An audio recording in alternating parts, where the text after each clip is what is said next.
はい、皆さんおはようございます。ビネオです。はい、本日は、ディアブロ4先行プレイ50時間駆け抜けた感想、こちらやっていきたいと思います。はい、先行プレイ始めて結構、頑張ってきました。で、ストーリーも一応全クリして、いわゆるやり込みプレイ、エンドコンテンツも、PVP 以外は、割と一通り触れてというところで、感想を述べていきたいと思います。はい、じゃあ早速ストーリーからなんですけども、今回ストーリーに関しては結構飛ばしました。はい。で、ムービーはね、やはりちょっと映画並みの迫力あったんで、ちょこちょこは見たんですけども、大体の流れとして見て、総プレイ時間やっぱり30から40ぐらいだったみたいですね。私も大体30時間ぐらいだったでしょうか。はい。なので、そのくらい目安で、ストーリーはクリアできると。で、中身の方はちょっとネタバレにはなってくるんであれなんですけど、割と続きがあるような感じで、ダウンロードコンテンツにつながっていくのかなと。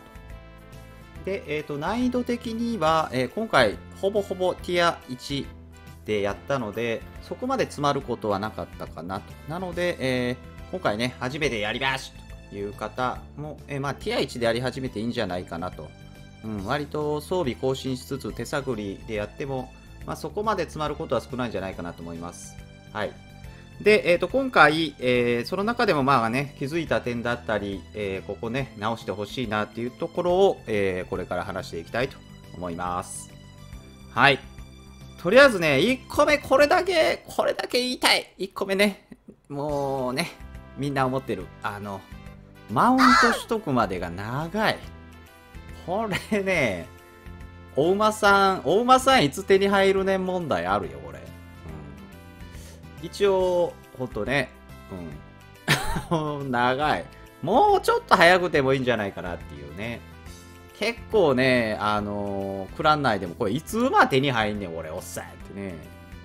わからんってね。結局ね、4章だったんですけど。はい。なので、ここはちょっと改善してもいいかもですね。それをするとね、もっとストーリーがもう早くクリアされたら悔しいじゃないですかっていうね、かもしれないですけど、そこはね、これだけはちょっとさっき言いたくてというところで。はい。で、今回ですね、今、ナイトメアの難易度まで来たんですけども、ナイトメアでやはり装備のね、更新というか、能力ぐっと上がるので、別にせかすつもりはないですけども、ストーリー的な部分、あとティア1、2に関してはもう駆け抜けて大丈夫じゃないかなと思います。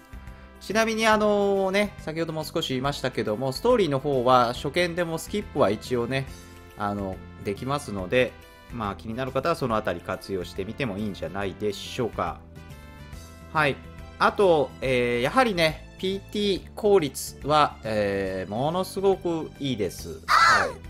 特に、今やってるエンドコンテンツ関係、これに関しては、やっぱパーティー組むと、経験値取得 10% アップだったりとか、もちろん火力、向こうも強くなりますが、火力部分が非常に強くなるので、やっぱ PT はね、楽しいかなっていう感じ。なので、ぜひね、クランとか入ってない方は、気になる方は入ってもいいんじゃないかなと思います。はい。で、今回、ナイトメアまで行って、そのエンドコンテンツ解禁になりましたけども、私のおすすめ的には、ヘルタイド。めちゃめちゃレジェンダリーポコポコ落ちちゃうっていうね。敵からも落ちるし、敵から集めた、灰を集めて開けた宝箱からも出るしというところなんで、おすすめはヘルタイドを中心にやっていくのがいいんじゃないかなと思いました。はい。で、合間にささやきの木のクエストを受けたり、レギオンなどの討伐戦、およびワールドボスやりつつ、で、ナイトメアダンジョンですね。やったりということがいいんじゃないかなと思います。ただね、後でも少し言いますけども、ナイトメアダンジョン特に潜っちゃうと、外の状況が全くわかんないんで、ワールドボスね、出ましたとかね、レギオンイベント出てますとか言っても分かりにくいっていうのがね、少しあれかなと思いますけども。はい。なので、レジェンダリーはめちゃめちゃポコポコ落ちます。こんなにっていうね。まあ、その代わり、ユニークがね、さすがにやっぱユニークは落ちない。ただ、周りはね、言って1個2個落ちましたとかって報告ありましたけど、私は落ちてません。はい。なので、現状のおすすめは、まあ、ヘルタイドかなっていうね。まあ、ここでもやはり PT プレイがね、いいかなっていうのはありましたけども。はい。で、あともう一個ね、お金これおっさん足らんよってね。結構ね、今回スキル振り直し簡単にはなってるんで、これ金取る必要、まああるのかな。どうなんだろうっていうね。なんですけど、もう割とね、今までのシリーズ、そこまでお金ね、困ったりっていうところも少なかったので、あれなんですけど、今回、レジェンダリーとかはあれなんですけど、レアとかだとね、1万、2万とかで売れたりするんで、まあ、ある程度素材溜まったらガンガン売ってもいいかも。じゃないと、本当お金がちょっと厳しい。そんな感じです。で、あとですね、そのお金問題にもつながるんですけども、レベル50以上で、開放されるパラゴンボード、こちらに関しても、ある程度、自分の持っていきたいビルドの方向性が決まってないと、これもね、振り直しお金いります。いりますし、だいぶ先が長いんで、途中から、うわ、しまったと思ってもね、ものすごい多分やり直すの大変だと思うんで、そこは要注意ですね。はい。なので、レベル50になったら、ある程度もう方向性決めとかないと、ちょっとめんどくさいかな、というところじゃないでしょうか。はい。で、あとね、この辺ちょっと直してほしいかなっていうところ、先ほども少しお話ししましたけども、ボスとかレギオン討伐のアナウンスがちょっと分かりにくい。で、ボスに関しては1日4回ぐらいなのかな、感じ的には。はい。なので、この辺ね、要注意して見とかないといけないのと、でレギオンも意外と経験値効率良かったりとか、で、他の方とも一緒にやるので、これで死ぬっていうことはまずない割に、宝箱ね、3つぐらいもらえたりもするんで、この辺のアナウンスがね、わかんない。で、特にレギオンなんかね、出ますって言って、なんかもう4、5分でね、アナウンス終わっちゃうんで、この辺はちょっと改善してほしいかな。もしくは、天才の方、なんかそういうツールを作っていただけるとね、嬉しいです。はい。あと先ほどあったパラゴンボード、レベル50からパラゴンボード開放になりまして、私が見逃してるだけかもしれないんですけども、特にね、案内とかないんですよ。いきなり、ボン、パラゴンボードみたいな。で、説明ないんですかっていうね。だから何のこっちゃわからんままね、行っちゃうっていう。なので、まあ、簡潔に言うと、その、レベルアップ1に対して4ポイントあるんですけども、1レベルで4ポイントじゃなくて、1レベル上がる経験値を4分の1ずつ分けて、その4分の1上がるごとに1ポイントもらえるっていうね。だからちょこちょこちょこちょこ、まあ、ポイントもらえちゃうっていう。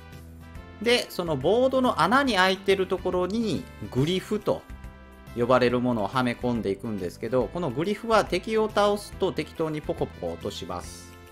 はい。それはいろんなね、能力というか効果が違ってくるので、でそのグリフ自体のレベルは最初1なので、このレベルを上げていくのにナイトメアダンジョンをクリアしていくと、経験値がもらえて好きなグリフのレベルを上げられていくという仕組みになってます。はい。なんかディアブロさんでもね、あったような、宝石のレベル上げみたいな感じにはなってくると思うんですけども。はい。なので、このパラゴンね、ほんと要注意。ちょっとね、わかりにくいかもね。はい。あと、まだね、先行プレイ中なんであれなんですけども、やはりちょっとバグ多かったりね、フリーフリーズ多いのと、パソコンでもプレステも若干ね、人によるのかもだけど、パソコン PC 熱々問題ね、あります。はい。プレステ熱々問題あります。ということで、まあ、その辺はね、適宜、もう先行プレイ入ってからでもめちゃめちゃパッチ当たってますからね。うん。その辺はまあこれからというとこかなと。うん。ただフリーズだけはちょっと早めにね、直してほしいかなと。1日やっぱやってると2、3回フリーズしちゃうかな。うん。はい。で、あとアイテム関係。これもね、もうそろそろ、まあ、手をつける感じでは言ってましたけども、初めから取捨選択して自動取得させていただけるとありがたいかなと思いました。はい。ということでね、今回先行プレイ50時間した感想ということなんですけども、まあ今後もね、とりあえずシーズンまでパッチ結構当たって、調整、クラス間調整もどんどん入ってくるかと思うんですけども、まあなかなかね、強さ的に一喜一憂してるとね、もう仕方ないと思うんで、やはり自分の思い入れあるキャラ、好きなキャラ、この辺をね、がっつり使って育てていくのがいいんじゃないでしょうか。はい、いつもご視聴ありがとうございます。クランメンバーまだまだ募集しております。ただいま第2つ目のクランとなりますので、よろしかったら下のリンクより申請よろしくお願いします。あと、チャンネル登録、Twitter のフォローもぜひよろしくお願いします。